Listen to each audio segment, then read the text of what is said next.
major decision on Capitol Hill, be it financial as it was in this case, or something else, excluding any family member or Warren Buffett, name 2 people you would go to for advice. And it's Mr. Esch. You know, this gets to the heart of what I talked about a lot in this campaign. I really want to bring this government back to the people. And, you know, we started a small business task force here about a month ago to start addressing small business issues. And granted, I'm not in office yet, so there's only so much success you can have until you're actually in office.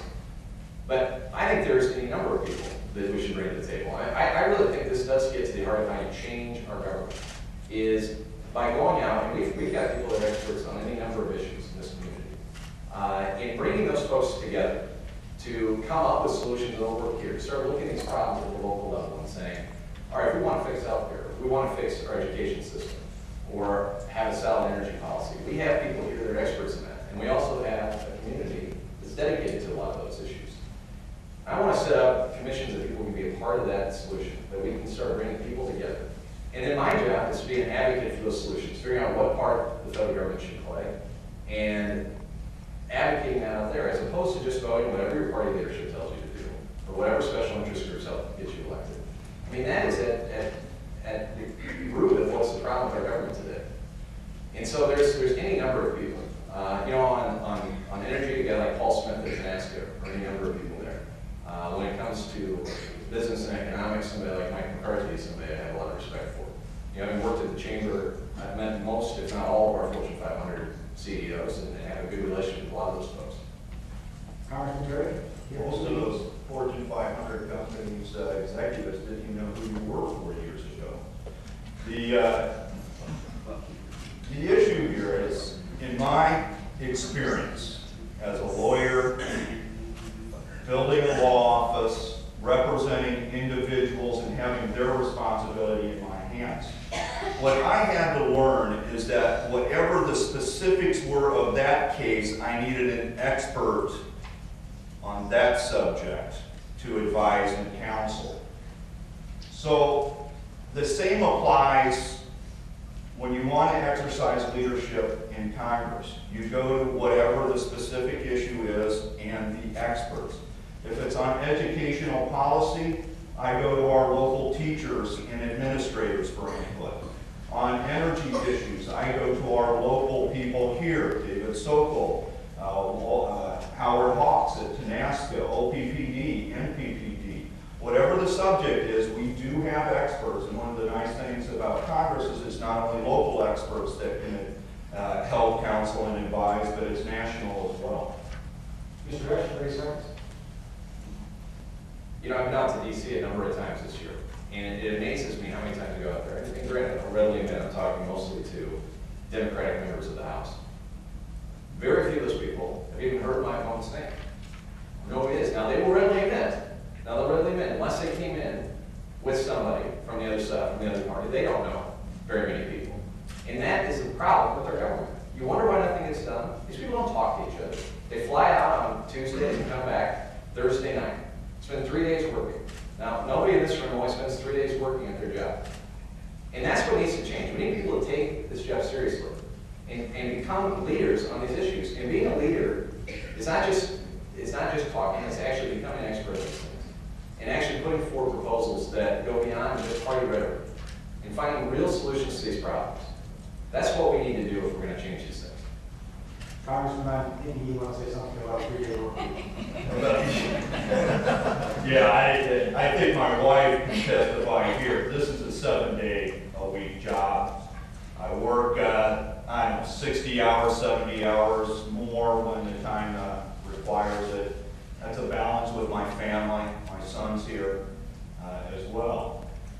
And I'm proud of the long hours, the hard work, the research, the talking to constituents that go into that.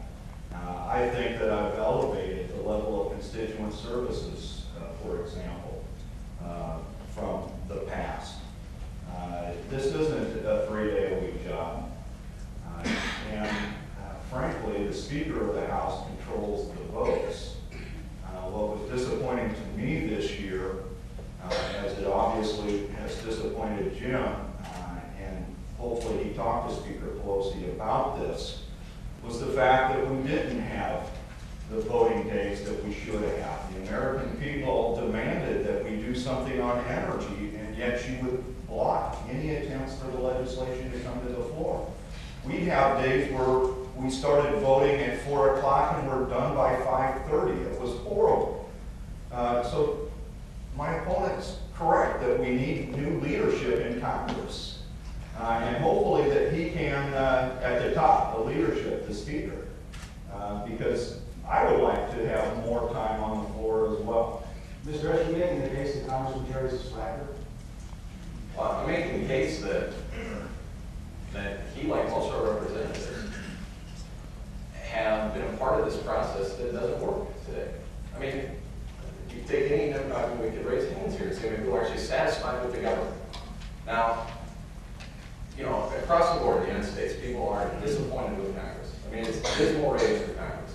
But we only have one representative we can change, we can send out there. We only have one person that we can control that. I absolutely agree we need new leadership. I think we need new leadership in this position. And I'm not terribly satisfied either with the Democratic leadership. I think we spend too much time repaying the Republicans for this exact behavior that when they were the majority. There has to be a major shift in how we do things.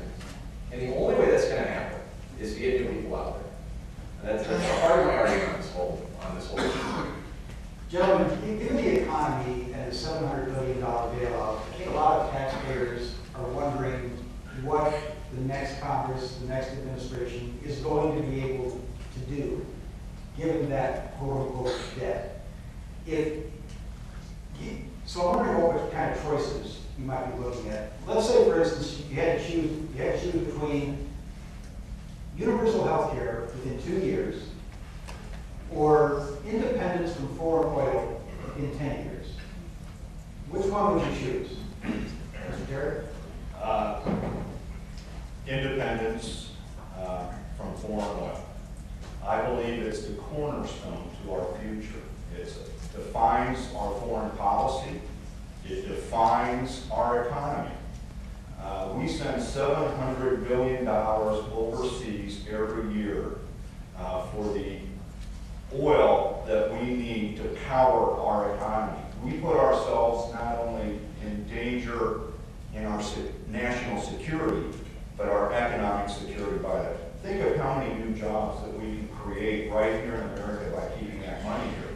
And if we open up all of our resources to make ourselves energy independent, that means conserving, and that's where my Hill-Terry bill comes in. It means alternative and biofuels. It also means opening up the resources that are necessary. And by the way, if we open up Alaska to environmentally safe drilling and offshore without raising any new taxes or royalties, we generate over $2 trillion for the Treasury.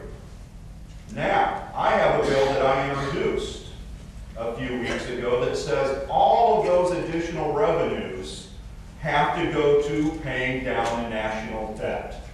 One of the things that I worked with my leadership was to ensure that if the government did make any money off of the toxic debt that they would buy, and if they made money off, instead of sending it to Acorn, the treasurer has to use that to pay down the national